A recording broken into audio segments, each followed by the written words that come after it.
नमस्कार दोस्तों, हमारी आज की इस कहानी का नाम है इंतजाम। भैया, मैंने आपका सूटकेस ऊपर के कमरे में रख दिया है। आप और भाभी वही आराम करना। अरे ठीक है अन्नू, अपना घर है, कहीं भी कैसे रहे क्या फर्क पड़ता है। बाबूजी के जाने के बाद उसकी यादें यहाँ आकर आती है, पर अनु तेरा प्यार और सम्मान पाकर यहाँ अपनापन लगता है। बंसीधर जी के दो बेटे थे, आकाश तथा छोटा बेटा अनुज, जिसे अब अन्नू ही कहते थे, और एक मंझली बेटी थी शांता। गांव में रहते हुए भी बंसीधर जी ने अपने तीनों बच्चे को शिक्षा दिलाने में कोई कौर कसर अपनी ओर से नहीं छोड़ी थी। बिटिया शांता ने ग्रेजुएट कर लिया, तभी एक अच्छा रिश्ता मिल गया तो बंसीधर जी ने तुरंत ही शांता के हाथ पीले करा दिए। आकाश भरा था और उसकी पढ़ाई लिखाई में रुचि भी थी, सो उसने बिजनेस मैनेजमेंट का कोर्स के लिए दाखिला ले लिया। और छोटा अन्नू की पढ़ाई में अधिक रुचि नहीं रही, वो नहीं पढ़ने में उसका मन लगता था। मुश्किल से तृतीय श्रेणी में बीए ही कर पाया, सो बंसीधर ने उसे अपने साथ गांव में ही खेती और दुकान की देखभाल में लगा लिया। वो गांव में रहने लगा। बंसीधर अब संतुष्ट जीवन जी रहे थे। यह अच्छा रहा कि अन्नू अपने पिता का सहयोगी रहा और खेती तथा दुकानदारी भी उसकी दिलचस्पी रही। दोनों भाइयों में परस्पर खूब स्नेह भी था। इससे बनता जैसे कि आत्मिक शांति का अनुभव करते थे। आकाश के अपने गांव को वर्ष में एक दो चक्कर अवश्य लगा जाते थे। असल में आकाश को अपनी जन्म भूमि से स्नेह भी था, तथा यहाँ आकर उसे अपने बचपन के मित्रों से मिलकर बड़ा अच्छा लगता था। यही कारण था कि दोनों भाइयों का जुड़ाव बना हुआ था। आकाश एक अच्छे जॉब में था, उसे किसी चीज की कमी नहीं थी, सो बंसीधर जी ने मन मुझी से अपनी जो भी संपत्ति थी उसके बंटवारे के विषय में कभी सोचा ही नहीं। शायद उनके मन में रहा होगा कि अन्नू चूंकि गांव में ही रहा है तो, और वही उसकी खेती और दुकान को संभाल रहा है तो वही संभाले रहेगा, वही सोच रहे थे। दूसरे आकाश ने गांव की संपत्ति में कभी प्रत्यक्ष या अप्रत्यक्ष दिलचस्पी ये प्रदर्शित भी नहीं की थी। वो नहीं मांगे थे अपने भाई से। वो पूरी तरह शहर में स्थापित हो चुका था, बस कभी कभार ही गांव आता था। बंसीधर जी के गोलवासी के हो जाने के बाद ही यही व्यवस्था चलती रही। अब आकाश और अन्नू के बच्चे भी बड़े हो गए थे। अन्नू की एक बेटी पिंकी थी जो बड़ी होती जा रही थी। पिंकी से छोटे बेटे पंकज को उसने शहर पढ़ने भेज दिया था, अपने बेटे को। आकाश का बेटा ध्रुव शहर में था। अन्नू पिंकी के विवाह की चिंता में था, जिससे एक बड़ी जिम्मेदारी से निवृत्त हो सके। आकाश का बेटा ध्रुव अपनी पढ़ाई पूरी कर अमेरिका जॉब करने चला गया। वहां से रह गए आकाश और उसकी पत्नी अकेले। उन्होंने अपने गांव में ही रहने का निश्चय किया, क्योंकि वहां उसे मन नहीं लगता था।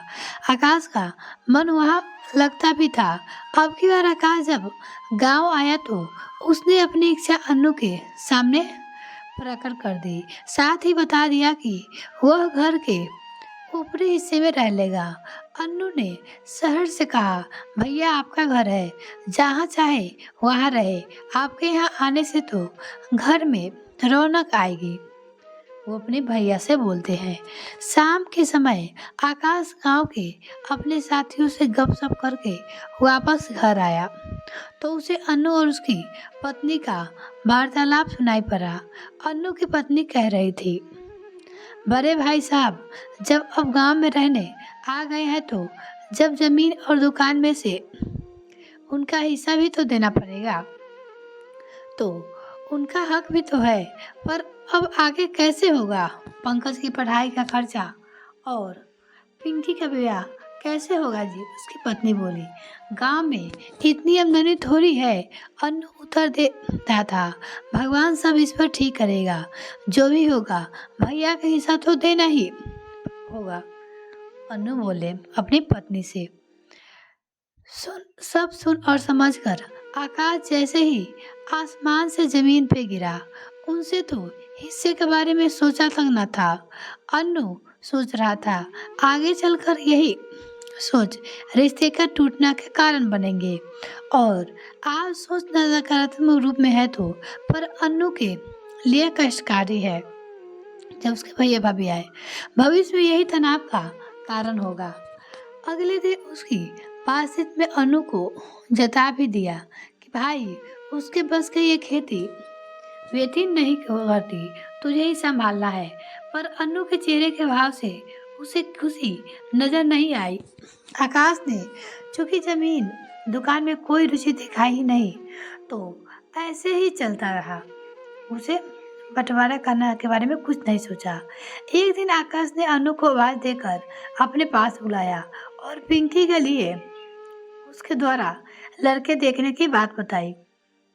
साथ ही बताया कि आज लड़के वाले अपने पिंकी को देखने आ रहे हैं। उसने अपने भाई से बताया। अनु और उसकी पत्नी सुनकर तो खुश हुए, पर साथ ही आकांक्षा प्रकट की कि भैया उसकी डिमांड भी तो अधिक है। नहीं, अरे अनु उन्हें आने दो, अपनी पिंकी को तो लड़का पसंद आएगा तब सोचेंगे इस पर अनु चुप हो गया। वो कुछ नहीं बोला अपने भैया के सामने। लड़का शहर में अच्छी नौकरी कर रहा था।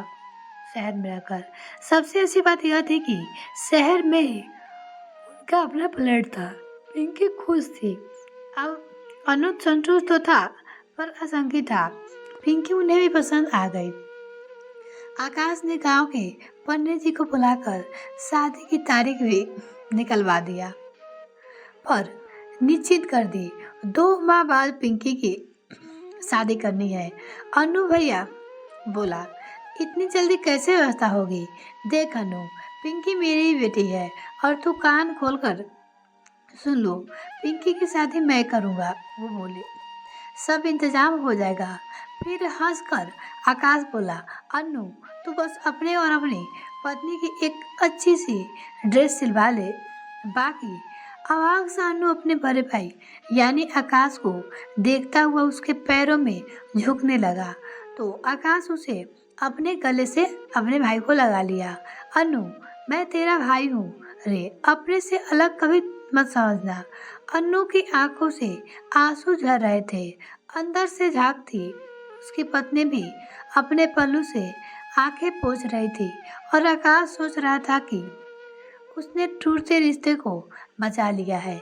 यह कहानी आपको कैसी लगी कमेंट सेक्शन में लिखना ना भूले। वीडियो को देखने के लिए बहुत बहुत धन्यवाद। अगर आपने अभी तक चैनल को सब्सक्राइब नहीं किया तो प्लीज़ सब्सक्राइब कीजिए।